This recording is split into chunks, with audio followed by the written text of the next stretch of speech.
Hello నమస్తే, నేను మీ భావన. గత ఏడాది డిసెంబర్ 4న 'పుష్ప 2' ప్రీమియర్ షోలో తొక్కిసలాట జరిగింది. ఆ తొక్కిసలాటలో రేవతి కుటుంబం అల్లకల్లోలం అయింది. రేవతి అక్కడికక్కడే చనిపోయింది. మరి తన కుమారుడు శ్రీతేజ్ అయితే ఇప్పటికి ఇంకా హాస్పిటల్‌లోనే ఉన్నాడు. సో ఇదంతా కారణాల వల్ల, అంటే ఏదైతే తొక్కిసలాట జరిగిందో దానికి గల కారణాలు ఎన్నో జరిగాయి. ఇన్వెస్టిగేషన్స్ జరిగాయి, అరెస్టులు జరిగాయి. అసెంబ్లీలో కూడా రేవంత్ రెడ్డి గారు కూడా ఈ యొక్క తొక్కిసలాట ఏదైతే 'పుష్ప 2' ప్రీమియర్ షోకి సంబంధించిన ఈ తొక్కిసలాట జరిగిందో దీనికి సంబంధించిన ఈ యొక్క అంశాన్ని కూడా అసెంబ్లీలో మాట్లాడడం జరిగింది. సో ఇదంతా చూసుకుంటే అసలు తొక్కిసలాటలో ఎవరిది కారణం, అంటే ఇదంతా తొక్కిసలాట జరగడానికి ఎవరు కారణం, అసలు ఎవరి వల్ల జరిగింది, దీని వల్ల చూసుకుంటే మనకి ఎంతో మంది కూడా విచారణని తీసుకెళ్లడం జరిగింది. అలాగే pan India star Allu Arjun ని కూడా అరెస్ట్ చేయడం జరిగింది. పోలీసులు ఎవరిది అని విచారించగా కూడా నాది లేదు అన్నట్టు పోలీసులు చెప్పడం జరిగింది. పోలీసులు పర్మిషన్ ఇవ్వలేదు అంటూ వాళ్ళ వర్షన్ చెప్పారు. లేదు అంటే సంధ్య థియేటర్ ఓనర్ కూడా లేదు, మాకు పర్మిషన్ ఇచ్చారు అంటూ కూడా ఆయన ఒక వర్షన్ ఆయన చెప్పడం జరిగింది. సో ఇలా కొంతమంది కొన్ని కోణాల్లో చూసుకుంటే వాళ్ళ యొక్క వర్షన్ వాళ్ళు చెప్పుకున్నారు. బట్ ఇంతకీ ఎవరిది తప్పు అని అంటే నిజానికి విచారణలో మాత్రం చాలా సఫర్ అయింది. చూసుకుంటే pan India hero Allu Arjun అయితే చాలా సఫర్ అయ్యాడు దీంట్లో. ఎందుకంటే పర్మిషన్ ఇవ్వలేదు అని అంటూ కూడా పోలీసులు చెప్తూ ఉండడం జరిగింది. కానీ అయినప్పటికీ కూడా, అంటే పర్మిషన్ ఇవ్వనప్పటికీ కూడా అల్లు అర్జున్ అక్కడికి చేరుకున్నాడు. అక్కడికి ఆ పాన్ ఇండియా స్టార్ ఒక కామన్ థియేటర్ కి, అంటే సంధ్య థియేటర్ కొన్ని సంవత్సరాలుగా చూస్తున్నాము. ఏ సినిమా అయినా కూడా ఫస్ట్ ప్రీమియర్ షో అయితే సంధ్య థియేటర్ లో మాత్రమే వేస్తూ ఉంటారు. లేదు అంటే అక్కడ ఉన్న ఆర్టీసీ క్రాస్ రోడ్ లో, అది కామన్ థియేటర్స్ కాబట్టి కొన్ని సంవత్సరాలుగా వస్తున్న ఇది ఒక రూల్. సో అయినప్పటికీ కూడా ఒక పాన్ ఇండియా హీరో సంధ్య థియేటర్ కి రావడం ఎంతవరకు కరెక్ట్ అంటూ, దీని వల్ల అంటే అతను రావడం, అంటే అల్లు అర్జున్ అక్కడికి రావడం వల్లే ఇదంతా క్రౌడ్ అక్కడ జమ అయిపోయి, అదంతా క్రౌడ్ అక్కడ సిచ్యువేషన్ క్రియేట్ చేసుకొని ఆ తొక్కిసలాట జరిగింది. దానివల్ల చాలా మంది గాయాలయ్యాయి. రేవతి కుటుంబం అయితే చాలా అల్లకల్లోలం అయిందనే చెప్పుకోవాలి. రేవతి అక్కడికక్కడే చనిపోయింది. శ్రీతేజ్ ఇప్పటికి ఇంకా అక్కడే ఏదైతే కిమ్స్ హాస్పిటల్లో దాదాపు 2 నెలలుగా ఇంకా ట్రీట్మెంట్ తీసుకుంటూనే ఉన్నాడు. సో ఇదంతా ఒక పక్కన పెడితే మనకి అల్లు అర్జున్ ఇష్యూ కూడా మనం చూసుకున్నాం. విచారణలో కూడా తను ఇన్వెస్టిగేషన్ చేసినప్పటికీ కొన్ని కోణంలో అతను ఒప్పుకున్నాడు. అవును, నేను వెళ్ళాను, నా ఫ్యామిలీతో వెళ్ళాను, ఇలా నేను చూశాను, నా పిల్లలు కూడా ఉన్నారు, కానీ ఇదంతా నాకు తెలియదు, అసలు రేవతి చనిపోయింది అంటూ కూడా నాకు తెలియదు అంటూ కొన్ని ఆయన వర్షన్ కూడా ఆయన చెప్పుకోవడం జరిగి ఎక్స్ప్లెనేషన్ కూడా ఇచ్చాడు. ఓకే, ఇదంతా పక్కన పెడితే మరి ఇప్పుడు రేవతి కుటుంబం, నిజానికి రేవతి కుటుంబం ఇప్పుడు తన కుమార్తె కూడా ఉంది. తన కుమార్తెకి కూడా ఇప్పటికీ తెలీదు. ఆ ఒక్క ఘటన జరిగిన తర్వాత తన తమ్ముడు, అన్నయ్య తమ్ముడు అవుతాడు. సో అతను ఇంకా హాస్పిటల్లో ఉన్నాడు. ఇప్పటికీ తన తల్లి రాలేదు అన్న విషయం అసలు శ్రీతేజ్కి అసలు తెలియదు. అలాగే చూసుకుంటే మరి రేవతి చనిపోయినప్పటి నుంచి ఇప్పటి వరకు తన భర్త శ్రీతేజ్ ఒక హెల్త్ గురించి అతను ప్రభుత్వాన్ని, అంటే ప్రభుత్వం కూడా చూసుకుంటుంది, హెల్త్ ట్రీట్మెంట్ కి సంబంధించిన ఖర్చులు కూడా ప్రభుత్వం కూడా భరిస్తూ ఉంది. ఇన్ ద సేమ్ టైం మనం కూడా చూసుకుంటే కొన్ని విమర్శలు వచ్చాయి, ఎందుకు అల్లు అర్జున్ కారణమైనప్పుడు ఎందుకు తనెందుకు భరించట్లేదు అంటూ కూడా. అంటే కొన్ని కోణంలో కొంతమంది విమర్శలించినప్పటికీ కూడా అల్లు అర్జున్ కూడా దీనికి స్పందించి, లేదు శ్రీతేజ్ కి నేను కూడా చూసుకుంటాను, నేను కూడా నా ఎత్తు నేను కూడా ట్రీట్మెంట్ కి సంబంధించిన కొన్ని హెల్ప్ కూడా చేస్తానంటూ కూడా వాళ్ళు కూడా తల్లి రావడం జరిగింది. అలాగే అల్లు అర్జున్ టీం కూడా అక్కడికి వచ్చి వాళ్ళ ఎత్తు కొంత వాళ్ళు కూడా ట్రీట్మెంట్ కి సంబంధించిన కొన్ని ఖర్చులు కూడా డబ్బులు ఇవ్వడం జరిగింది. ఇదే కాకుండా కొంతమంది ప్రభుత్వం నుంచి కూడా కొంతమంది లీడర్స్ కూడా అక్కడికి వచ్చి హెల్త్ బులెటిన్, అంటే మెయిన్ గా శ్రీతేజ్ హెల్త్ ఎలా ఉంది అని కూడా విచారించారు. అదే సమయంలో వాళ్ళకి తోచినంత కూడా వాళ్ళు కూడా సహాయం చేశారు. ఇదే కాకుండా మరియు ఇంకా సినిమా ఇండస్ట్రీ నుంచి కూడా కొంతమంది ప్రముఖులు కూడా దిల్ రాజు కానీ ఇతర ప్రముఖులు కూడా కొంతమంది హెల్ప్ చేయడం జరిగింది. సో ఇంత చేసిన ఎన్నో విమర్శలు వచ్చిన ఒక pan India hero Allu Arjun ఎంత సఫర్ అయినా, ఇదంతా ఒక ఎత్తు చూసుకుంటే మరి శ్రీతేజ్ హెల్త్ కి సంబంధించింది అసలు ఏం జరిగింది, స్పృహ తప్పి పడిపోవడం అనేది మనకు తెలుసు. అసలు స్పృహ తప్పి పడిపోవడం అంటే అక్కడ ఏం జరిగింది, అసలు నిజానికి హెల్త్ బులెటిన్ మొట్టమొదటిసారిగా మనకి జనవరిలో రిలీజ్ చేశారు, ఫస్ట్ వీక్ లో.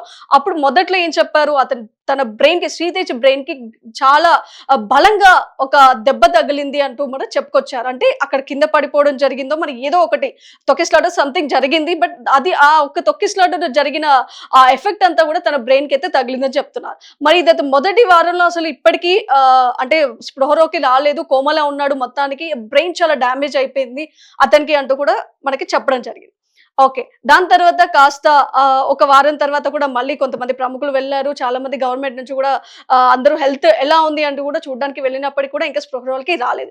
కానీ ఈ మధ్యే ఒక దాదాపు మన వారం రోజుల క్రితం చూసుకుంటే స్పృహలోకి వస్తూ ఉన్నాడు. కాస్త కండిషన్ సిట్యుయేషన్ అనేది కొంచెం నార్మల్‌కి వస్తూ ఉంది. స్పృహలోకి వచ్చే అవకాశం ఉంది అంటూ కూడా మనకి కిమ్స్ హాస్పిటల్ వాళ్ళు చెప్పడం జరిగింది. ఓకే. స్పృహలోకి వచ్చాడు అనంటే తను గుర్తుపడుతున్నాడా? లేదు. స్పృహలోకొచ్చినప్పటికీ కూడా శ్రీతేజ్ ఇప్పటికీ తన తల్లిదండ్రులని కూడా గుర్తుపట్టని పరిస్థితి ఏర్పడుతుంది. అసలు తాను కళ్ళు తెరిచి మాటలు కూడా మాట్లాడడం లేదు. నోరు తెరిచి అసలు మాట్లాడడం కూడా మాట్లాడలేదు. కళ్ళు తెరిచి చూసిన వాళ్ళని ఏంటి అనేది కూడా మాట్లాడించని పరిస్థితి. అసలు తన తల్లిదండ్రులని కూడా ఎవరు అనేది గుర్తుపట్టని పరిస్థితి ఏర్పడింది. శ్రీతేజ్‌కి మరి బలంగా తగిలిన ఈ యొక్క గాయం తలకి ఏదైతే ఉందో ఇది చాలా పెద్ద గాయంలా అయితే ఇప్పుడు మనకి బయటికొస్తున్న ఈ యొక్క వాక్యాలని చెప్పుకోవాలి. ఎందుకంటే ఇక్కడ చూస్తాం కిమ్స్ హాస్పిటల్ వాళ్ళు మొట్టమొదటి నుంచి కూడా లేదు కోలుకుంటాడు. అతి త్వరలోనే కోలుకుంటాడు. ఇదొక బ్రెయిన్ డ్యామేజ్‌కి సంబంధించిన ఒక పెద్ద గాయమే కానీ త్వరలో స్పృహలోకొస్తే కానీ ఏదైతే మనం ట్రీట్‌మెంట్ ఇంకా కాస్త ముందుకు సాగే అవకాశం కూడా ఉంటుంది. ముందుగా కోమాలో నుంచి బయటికి వస్తే కానీ మనం ఏం చేయలేము అంటూ కూడా కొన్ని రోజులు మాత్రం చెప్పడం జరిగింది. సో, ప్రెజెంట్ ఇదంతా చూసుకుంటే ఇంకా ఇప్పటికి స్పృహలోకొచ్చాడు అంటే కాస్త 2, 3 సార్లు మాత్రమే వచ్చాడు. కానీ ఎప్పటికీ ఆయన కంటిన్యూయస్ స్పృహలో మాత్రం అసలు ఉండట్లేదు శ్రీతేజ్. కానీ 2, 3 సార్లు వచ్చినప్పటికీ కూడా ఎవరిని గుర్తుపట్టట్లేదు. కాబట్టి ఇంకా ఇది ఇలాగే కొనసాగితే మరి అతనికి ఆరోగ్యమే కాదు అసలు తను బ్రతకడానికి కూడా అవకాశాలు చాలా తక్కువ అంటున్నారు. మరి ఇదంతా చూసుకుంటే శ్రీతేజ్ ఇప్పుడు ఏదైతే తలకి గాయమైన స్థితి ఉన్నాడో అది ఇక్కడ మనకి కిమ్స్ హాస్పిటల్ కాదు ఇక్కడ మన హైదరాబాద్‌లో మన ఇక్కడ ఇండియాలో అయితే బ్రెయిన్‌కి సంబంధించినంత పెద్ద చికిత్స ఇక్కడ అందకుండా అందించేలా మనకు అలాంటివి ఇక్కడ అంటే చూసుకోవాల్సిన పరిస్థితి లేదు. మనం ఈ యొక్క కండిషన్‌ని మనం ఫారెన్‌కి పంపించే అవకాశాలు ఉంటే మనం అది పంపిద్దాము అంటూ కూడా అల్లు అర్జున్ టీమ్ అయితే ఇప్పుడు కొత్త డెసిషన్ తీసుకోబోతుంది. అంటే శ్రీతేజ్‌కి జరిగిన ఏదైతే గాయం ఉందో అది ఇక్కడ ప్రస్తుతానికి ట్రీట్మెంట్ జరుగుతున్నప్పటికీ కూడా అతను ఇంకా స్పృహలోకొచ్చినా కూడా ఎవరిని గుర్తుపట్టట్లేదు. కాబట్టి అసలు ఏ స్థితిలో ఉన్నాడు అనేది ఇంకా తేలాల్సిందైతే చాలా ఉంది. సో, ఇదంతా కూడా ఇంకా ఎన్ని రోజులు దాదాపు ఇప్పటికే చూస్తున్నాం. దాదాపు 2 నెలలు అవుతోంది. స్పృహలోకి రాలేదు. కాస్త వారం కిందట 2, 3 సార్లు మాత్రమే స్పృహలోకొచ్చాడు. కాబట్టి ఈ పరిస్థితి ఇంకా ముందుకు వెళ్తే ఇంకా క్రిటికల్ సిట్యుయేషన్ రాబోతుంది అని అక్కడ వైద్య నిపుణులు కూడా చెప్తున్నారు. మరి ఇదే విషయాన్ని ఏదైతే అల్లు అర్జున్ టీమ్ కానీ, అల్లు అర్జున్ కుటుంబం కానీ, అల్లు అర్జున్ కూడా ఒక డెసిషన్ అయితే ఒక డెసిషన్ అయితే తీసుకున్నారు. అట్ లాస్ట్ కి అయితే ఫారెన్ కి పంపించి మెరుగైన చికిత్స అందిద్దాం. ఈ శ్రీతేజ్ కుటుంబానికి జరిగిన ఏదైతే ఎఫెక్ట్ ఉందో తన తల్లి పోయినప్పటికీ తన భర్త కూడా చాలా మిడిల్ క్లాస్ ఉద్యోగి అతను కూడా. సో, అయినప్పటికీ తనకు కూడా చాలా మంది ప్రముఖులు ప్రభుత్వం నుంచి కూడా చాలా మంది ఖర్చులు పెట్టుకున్నారు. తనకి ఏ బాధ లేకుండా తనకత్తు వాళ్ళకి ఉద్యోగం కూడా ఇస్తాను అంటూ కూడా హామీలు ఇచ్చారు. సో, అయినప్పటికీ కూడా ఎంతైనా ప్రాణం పోయింది అయితే మళ్ళీ తిరిగి రాదు. కాబట్టి రేవతి అయితే తిరిగి రాదు అనే ఒక మాటని శ్రీతేజ్ ఇప్పుడు హాస్పిటల్ ట్రీట్మెంట్ తీసుకుంటున్న శ్రీతేజ్‌కి ఎలా తెలియజేయాలి? అతను ఒకవేళ స్పృహలోకి వచ్చిన తర్వాత తన తల్లి లేదు అంటూ కూడా తను ఎంత బాధిస్తాడు అంటే ఆ కండిషన్ ఇంకా ఎలా ఉండబోతుంది? అంటే ఇక్కడ చికిత్స పొందుతూ కూడా స్పృహలోకి వచ్చినా కూడా తల్లిదండ్రులని కూడా గుర్తు పట్టట్లేదు. అంటే ఇదే కాస్త ఇంకా ముందుకెళ్తే క్రిటికల్ సిట్యుయేషన్ ఏర్పడబోతోంది. కాబట్టి ఫారెన్‌కి తరలిస్తే కాస్త మంచి ట్రీట్మెంట్ త్వరగా కోలుకునే అవకాశం ఉంటుంది అంటూ కూడా వీళ్ళంతా ఈ డెసిషన్ మాత్రం తీసుకున్నారు. సో, తొక్కిసలాటకి సంబంధించి రేవతి కుటుంబానికి ఇంత అన్యాయం జరిగింది కాబట్టి తెలుగు రాష్ట్ర ప్రజలంతా కూడా వాళ్ళ కుటుంబానికి న్యాయం జరగాలని కూడా కోరుకున్నారు. అదే విధంగా గవర్నమెంట్ నుంచి కూడా చాలా సపోర్ట్ చేస్తున్నారంటూ కూడా రేవతి భర్త కూడా చెప్పడం జరిగింది. మరి తొక్కిసలాట జరిగిన వల్ల ఎవరైతే అంటే చాలా మంది వచ్చారు. కొంతమంది గాయాలు కూడా అయ్యాయి. కానీ రేవతి యొక్క కుటుంబం మాత్రం చాలా చాలా సఫర్ అయిందని చెప్పుకోవాలి. తన భర్త కూడా ఇప్పటికీ తన పిల్లల్ని ఎలా చూసుకోవాలి అసలు ఇప్పుడు కొడుకు ఇప్పటి వరకు కూడా ఇంకా హాస్పిటల్లో ఉన్నాడు అని అంటే తన బాధ ఎవరికి చెప్పుకోవాలి? సో, ఇదంతా చూసుకుంటే ఇప్పుడు pan India star Allu Arjun కూడా చాలా సఫర్ అయ్యాడు.